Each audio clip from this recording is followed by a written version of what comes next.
What's up, y'all? It's 99 JAMZ, the afternoon get down. Your boy DJ Entice. Your girl Super Cindy. And we are live here with Kiana Lede. Yes. What up? How you feeling? I'm feeling good. How about you? I'm good. We're good. Welcome to Miami. Thanks. You're so pretty. You look like two different actresses, but when I Who? figure out who, I'm going to tell you. Okay, You look thank like you. a mixture of like two people. I You're really so want to know who it pretty. is now. Thank you. Thanks. All right, so let's get into the whole interview. Yeah, so you're originally from Phoenix, right? That's right. And so you're a singer, actress. What I saw that you started singing, 15 months old? Yeah. Really? Around then. Like, yeah. when you learned your ABCs? Literally when I learned my ABCs. I just turned it into like a whole nother song. What was like your favorite song after the ABCs that you like to sing, if you could remember when you were a kid? Like, what's something that what song? Oh, maybe Just Can't Wait to Be a King from The Lion King. Okay. Wow. Yeah. I loved that one. You know, like it says, how old were you when you ended up on MTV Scream? How old was I? I think I was 18 or 19. Maybe I was 9. No, I think I was 18. Was that I the think. first? I don't remember. Was that like the first series that you were on, like as far as filming as an actress? Yeah, that was my first like real acting job. How? Because I saw like some of the scenes were like a little bit racy. You know what I'm saying? Like teen love and no boyfriend. How did you prepare yourself? Like the night before, like, oh God, I got to do my first, romantic scene. Honestly, John Carna is the guy who I was in the racy scene with. And we hung out all the time. Like, it was not uncomfortable. Also, We it's became like like one big family. Yeah, it's my homeboy. And we sat on the couch the night before and we're like, what are we comfortable with? Like, we watched out for each other that day, just so like we didn't feel like we were going past any boundaries or anything. Because we were both in relationships too, so it was very much like, let's just figure this out and talk about it and like get it all out there and lay it all out on the table. And it was awesome. He's super respectful. And, Professionalism at its best, right? Oh, 100%. Was there jealousy in the relationship over that? No, not at all. I think was both cool of with our it. people were like, this is your job. We get it. Right. I'm not playing myself at the end of the day. Right, so. right. Yeah. What is your background? Like, where are you from? Like, your parents? Like, do you speak Spanish? No, I don't know. No, I actually do understand a little bit of Spanish. Okay. I can speak very, very, very limited amount of Spanish. That's because I grew up in Phoenix. I'm Mexican, but my grandfather was deported before my mom was born, so I don't really know any of my Mexican family. Okay. But I'm Mexican, Black, Native American, and white.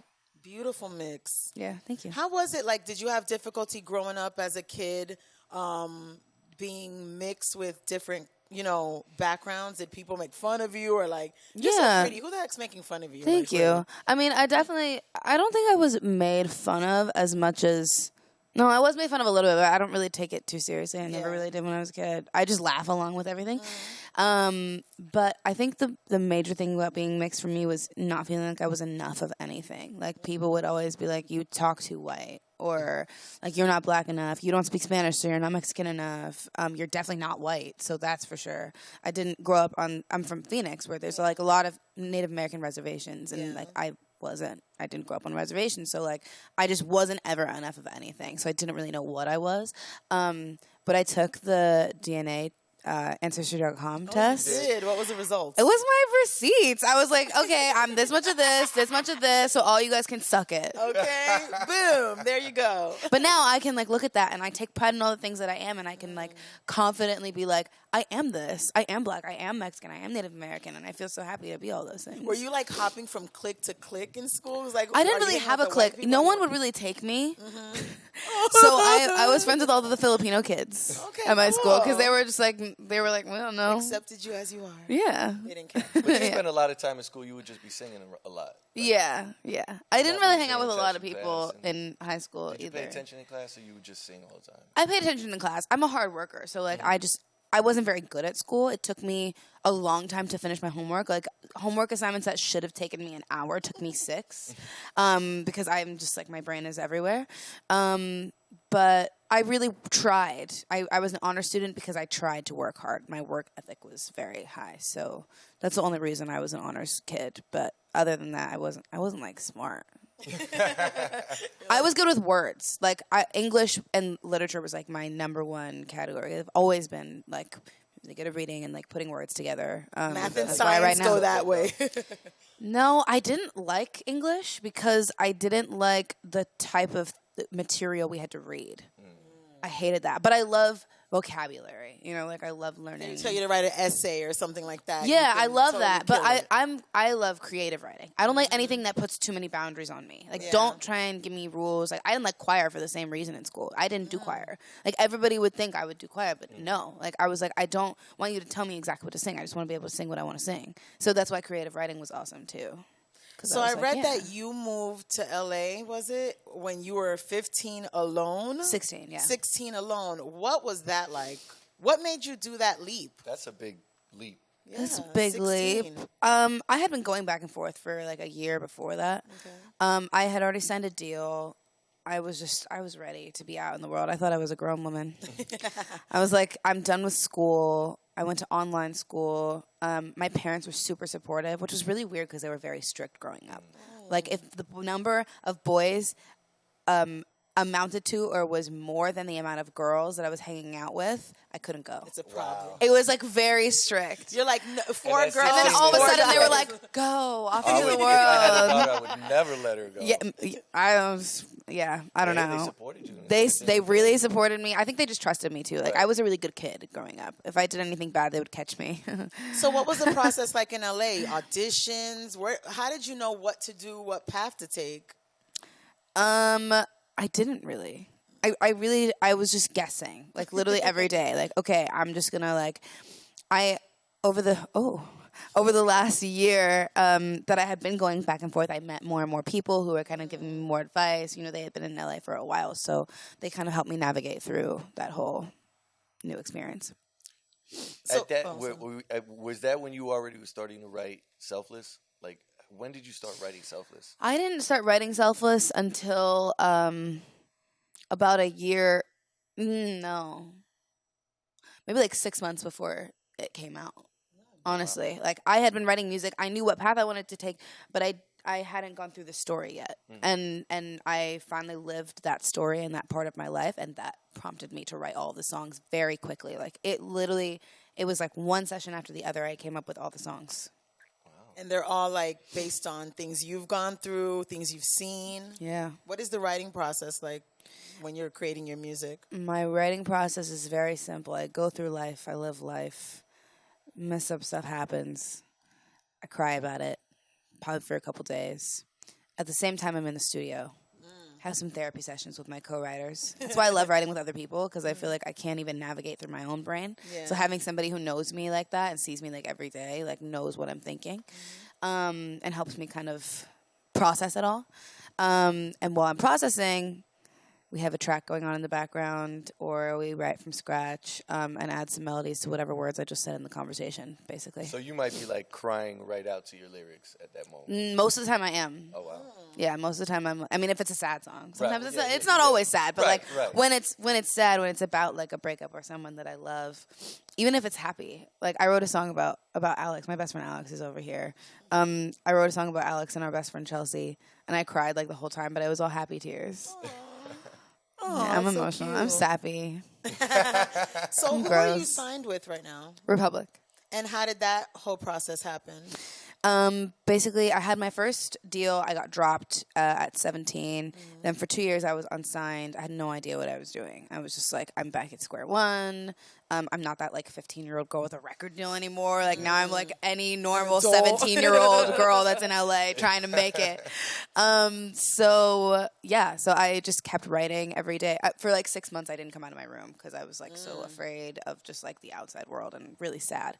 And then once I came out of my room, I was in the studio every day with these producers called Rice and Peas, who are like my big brothers now. They were with me since before I got dropped.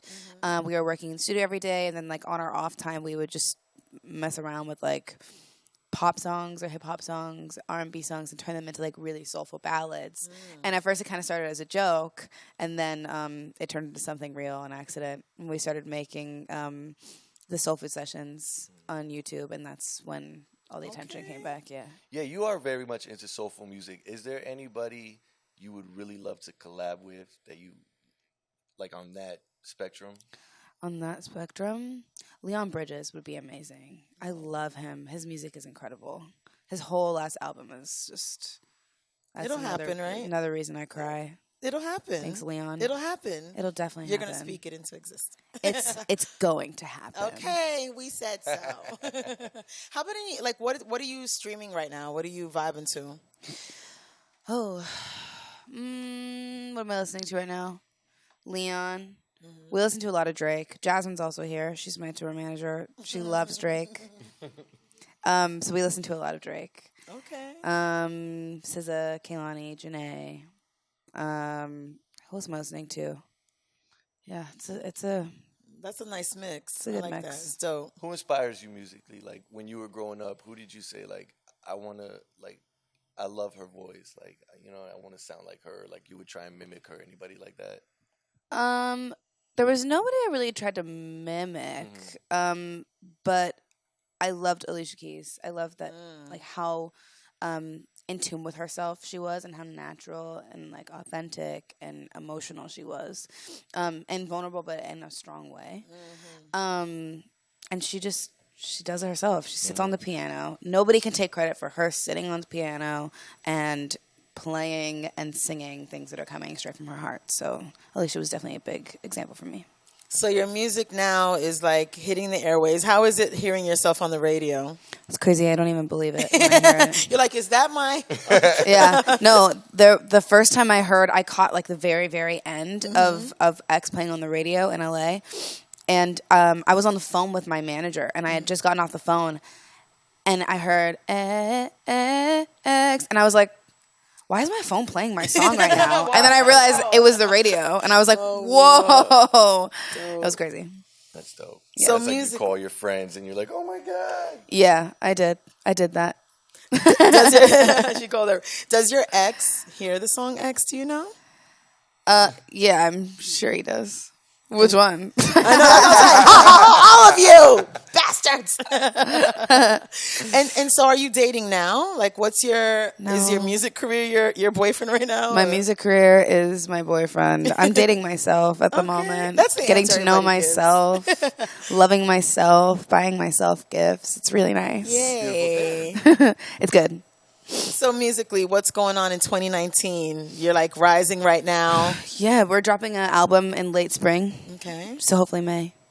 And so X is a single now, and obviously X is inspired by X's. Yeah. What words of advice do you have for people? Not to say you're the guru of relationships, but the way you handle relationships personally, what's your advice when they're going through with the X situation? I think the biggest thing for me to remember is to lean on my friends. Like just having my community and my family has been like a really, really important part of my growth and my separation from a person that I have been with for a long time. 'Cause they're always going to tell you I always, the truth. And I will ask advice. Like, even if you're struggling with like something like the song X, how you like don't want to break away completely, they will give you their honest opinion on what they think is best for you, because an outsider that knows you is definitely going to give you better advice than you would give yourself. Would you find it hard to struggle with what your heart is telling you and what your friends would be telling you? Yeah, I mean, sometimes, I feel like everybody does this and we don't even realize it. Like, sometimes you will get an answer from your friend that you don't necessarily want. So you go to another friend and be like, okay, what do you think? And you try and get the answer you actually I want. Yeah. So I've definitely done that once or twice. So where can everybody follow your movements, hear your music? Where can they go? Everything is at Kiana Lede. That's KIANALEDE. All right. Awesome. The afternoon Well, thank you get for down. coming through. You know how we do. It's 99 JAMZ Afternoon Get Down. Thank you.